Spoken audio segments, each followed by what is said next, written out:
तमाम देश के विपक्ष के नेताओं से, तमाम देश की जनता से, तमाम लोगों से अपील करता हूं कि रामपुर की इस मोहम्मद अली जौहर यूनिवर्सिटी को बचा लीजिए। ये यूनिवर्सिटी उस व्यक्ति के नाम पर है जिनका नाम आज़ादी के लड़ाई में, आज़ादी की क्रांति में सुनहरे अक्षरों में लिखा जाता है, मौलाना मोहम्मद अली जौहर का नाम।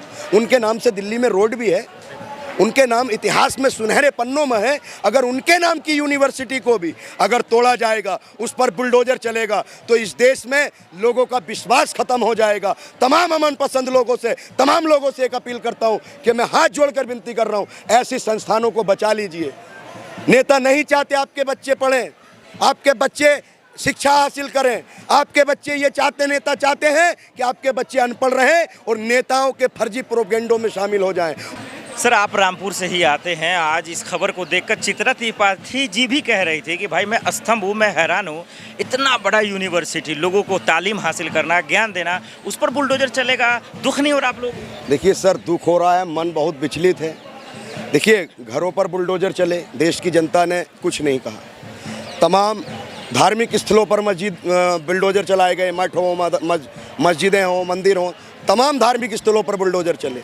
लेकिन जब आज ये खबर सुनी कि जो रामपुर में मोहम्मद अली जौहर विश्वविद्यालय है उस पर बुलडोजर चलेगा, मन दुखी हो गया सर। सर एक बात बताइए, आज़म खान से अगर राजनीतिक मतभेद हैं, आज़म खान जेल में है, लेकिन अगर आप उस विश्वविद्यालय पर अगर आप बुलडोजर चलाते हो, मैं आपकी जानकारी में बता दूं और आपके दर्शकों की, ये वही विश्वविद्यालय है जौहर जहां पर जब कोरोना काल में हाहाकार मची थी तो पूरे मुरादाबाद मंडल में जो भी कोरोना के पीड़ित लोग थे, तमाम लोगों का इलाज इसी जौहर अस्पताल के अंदर हुआ था। तो क्या इस देश की जनता सो गई है? क्या इस देश के राजनेता और तमाम प्रशासनिक अधिकारी क्या बच्चों का भविष्य बर्बाद करने पर तुले हुए हैं? देखिए, जौहर विश्वविद्यालय एक विश्वविद्यालय नहीं है, वह हजारों लाखों बच्चे अपना भविष्य तय करेंगे। कोई डॉक्टर बनकर निकलेगा, कोई इंजीनियर बनकर निकलेगा, तमाम पूरी दुनिया में जाकर नाम रोशन करेंगे। आखिर आप विश्वविद्यालय गिरने पर उतारू हो गए। मैं एक चीज़ समझना चाह रहा हूँ, हमेशा से आप आज़म खान के लिए आवाज़ भी उठाते रहे हैं, सड़कों पे उनके लिए लड़ाई लड़ते रहे हैं। क्या आखिर उनकी लड़ाई है, मजबूरियाँ क्या है? क्या वाकई में वो गैर कानूनी है या सरकार कोई इस बात का बदला ले रही है? देखिए, गैर कानूनी नहीं है।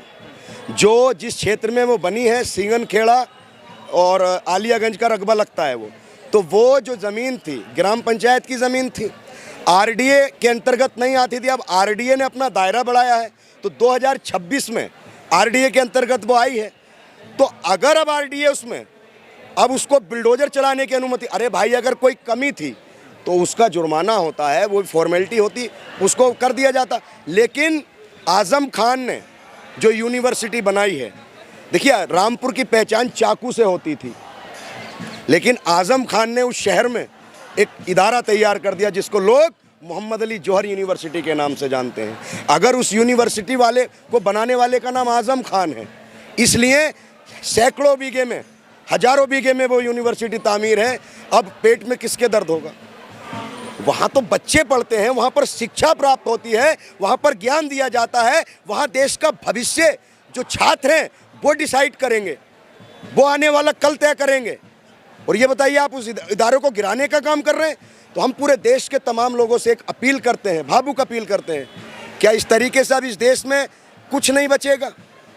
घरों को तोड़ा गया, लोगों के दुकानों मकानों को तोड़ा गया, धार्मिक स्थलों को तोड़ा गया, अब नौबत यहाँ तक आ गई, तानाशाही यहाँ तक आ गई, अब आप शिक्षा के मंदिर को तोड़ने का काम किया जाएगा। अरे टोटल उसमें 40 इमारतें बनी हैं, अगर 38 इमारतें तोड़ दोगे तो क्या बचेगा वहाँ?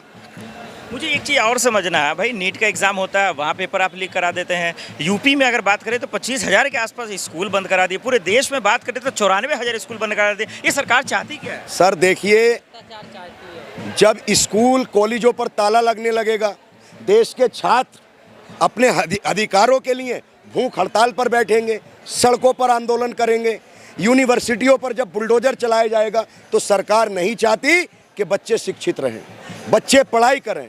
एक तरफ नारा दिया जाता है कि पढ़ेगा इंडिया तो आगे बढ़ेगा इंडिया, ऐसे आगे बढ़ेगा? अरे देखिए, यूनिवर्सिटी वो किसी की नहीं है, वो एक शिक्षा का मंदिर है। वहाँ पर हजारों बच्चे पढ़ते हैं। एक छात्र है वहाँ की लड़की, उसने भावुक अपील की है। एक तरफ कहते हो बेटी पढ़ाओ और बेटी बचाओ, और बेटियों को पढ़ने नहीं दे रहे। ये बताइए क्या कसूर है उन बच्चों का? उनका यही कसूर है कि उन्होंने जौहर यूनिवर्सिटी से पढ़ाई करते हैं, लेकिन उसको बनाने वाले का नाम आजम खान है।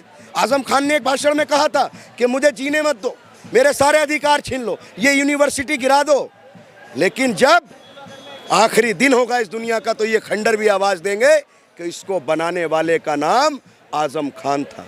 आजम खान ने इस नफरत के दौर में कलम देने का काम बच्चों के हाथ में किया है। और आज ये बुलडोजर चलाने की बात करते हैं। देखिए, बुलडोजर कितना भी ताकतवर क्यों ना हो जाए, सत्ता कितनी भी ताकतवर क्यों ना हो जाए, लेकिन कलम के सामने सत्ता भी कमज़ोर होती है, बुलडोजर भी कमज़ोर होता है। आजम खान ने बच्चों के हाथ में जो कलम दिया है, उस कलम को देने वाले का नाम आजम खान है। आजम खान का नाम मिटाना चाहते हैं।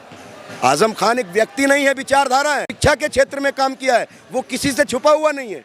अरे जो इदारे होते हैं वो देश का भविष्य तय करते हैं, वो देश की दिशा तय करते हैं। उसमें पढ़ने वाले हजारों छात्र देश का भविष्य है, देश का गौरव है। अगर इन छात्रों के साथ अन्याय होता है, अगर उस यूनिवर्सिटी पर बुलडोजर चलता है, उसकी इमारतों को गिराया जाता है, तो फिर ये समझ लीजिए इस देश में लोकतंत्र नहीं बचा। आने वाले समय में शिक्षा को ख़त्म करने का काम आज की सरकारें कर रही हैं। आप करीब से जानते भी हैं, आप रहे भी हैं। जब आजम खान की पत्नी फातिमा जी आज यूनिवर्सिटी के अंदर चली गई, पुलिस को वो निकालने लगी। मुझे ये समझना है कि क्या गौहर यूनिवर्सिटी के बहाने क्या मेन टारगेट आजम खान अभी भी है? अरे फर्जी केस लगा के तो जेल में ठूस ही दिया। देखिए, आज वो गए भी 15-20 दिन का अल्टीमेटम है। ये बताइए, आजम खान सपा सरकार में मंत्री रहे, तमाम मंत्रालय उन पर रहे। अगर उन्होंने कोई घोटाला किया, उसकी पिछले काफ़ी समय से जेल में है, 2 पैन कार्ड का मामला हो या। अब एक बात समझिए, इतिहास में एक चीज़ ये लिखी जाएगी कि जिस व्यक्ति ने बकरी चुराई हो पुलिस की चार्जशीट के द्वारा, मुर्गियां चुराई हो, तमाम तरीके की लूटपाट की हो, तमाम कुछ किया हो, लेकिन एक इतिहास ये भी लिखा जाएगा जो बकरी चोर हो, मुर्गी चोर हो, किताबें चोर हो, उसी व्यक्ति ने रामपुर के अंदर जो एक क्रांतिकारी थे जिनका नाम मौलाना मोहम्मद अली जौहर था, उनके नाम पर एक विश्वविद्यालय बनाकर तैयार किया। उस चीज़ का नाम आजम खान है। सरकार ऐसा इदारा बनाकर दिखाए, ऐसा इतना बड़ा इदारा, वहाँ से हजारों लोग डॉक्टर इंजीनियर बनकर निकले हैं, देश विदेश में नाम रोशन कर रहे हैं। आने वाले समय में वो अपने बच्चों को एक कहानी बताएंगे कि हमने जिस यूनिवर्सिटी से पढ़ाई की थी, हम डॉक्टर इंजीनियर बने थे, उसको बनाने वाले का नाम आजम खान था और उसको गिराने वाले कौन लोग हैं ये पूरा देश जानता है, पूरी देश की जनता जाननी चाहती है। अगर शिक्षा के संस्थानों पर हमला होगा, हवाला ये दिया जा रहा है कि नक्शा पास नहीं है। पूरे देश में 80% ऐसी प्रॉपर्टी है जिनके नक्शे पास नहीं है। तो क्या मैं ऑन कैमरा कह रहा हूँ, क्या सारे जो नक्शा पास नहीं है तोड़ा जाएगा उनको? बिल्कुल एकदम वाजिब बात है। क्या जितने विश्वविद्यालय हैं, जितने कॉलेज हैं, स्कूल हैं, तमाम जिलाधिकारी के कार्यालय हो, तमाम कोर्ट हैं, तमाम सरकारी बिल्डिंगें के सबका नक्शा पास है? अरे कुतुब मीनार का भी नक्शा पास नहीं है, लाल किले का भी नक्शा पास नहीं है, ताजमहल का भी नक्शा पास नहीं है, ये जंतर मंतर है इसका भी नक्शा पास नहीं है, तमाम धरोहरें हैं उनका नक्शा पास नहीं है। तो क्या सबको तोड़ा जाएगा? यही सर होता है भाई। आजम खान से आपके राजनीतिक मतभेद हो सकते हैं, लेकिन उन बच्चों से नहीं होने चाहिए। जो वहाँ शिक्षक है उनसे नहीं होने चाहिए, जो शिक्षा ग्रहण कर रहे हैं उनसे नहीं होने चाहिए। मैं पूरे देश की जनता से अपील कर रहा हूँ, इस विश्वविद्यालय को बचा लीजिए। पूरा देश, ये आखिरी सवाल, ये देश के लोग एक चैन बना लें। आखिरी सवाल मैं यही लेना भी चाह रहा था कि आज पूरे सोशल मीडिया पे ट्रेंड कर रहा है, गौहर यूनिवर्सिटी, आजम खान की बात हो रही है, सब चीज़ दुश्मनी, आपसी दुश्मनी, जो लड़ाई है वो एक साथ छोड़ दीजिए। क्या अपील होना चाहिए, लोगों को क्या करना चाहिए? सर, मैं एक अपील करता हूँ, मेरा मन बहुत दुखी है जब से ये खबर सुनी है। देखिए, बच्चे और देश के छात्र इस देश का भविष्य है। अगर उस भविष्य के साथ ही खिलवाड़ किया जाएगा तो कैसे चलेगा? मैं तमाम उनकी पार्टी का झंडा उठा लें, उनसे सवाल ना पूछें, उनकी नाकामी पर उनसे सवाल ना पूछें, तो तमाम देश के लोगों से एक अपील है कि इस यूनिवर्सिटी को बचा लीजिए। मैं हाथ जोड़कर आपसे चैनल से माध्यम से एक रिक्वेस्ट दरखास्त करता हूं कि आजम खान की इस यूनिवर्सिटी को बचा लीजिए। ये यूनिवर्सिटी लाखों बच्चों का भविष्य है, लाखों बच्चों का भविष्य है। इस भविष्य को बर्बाद मत होने दीजिए, इस यूनिवर्सिटी को बचा लीजिए। पूरे देश की जनता से मेरी भावुक अपील है सर।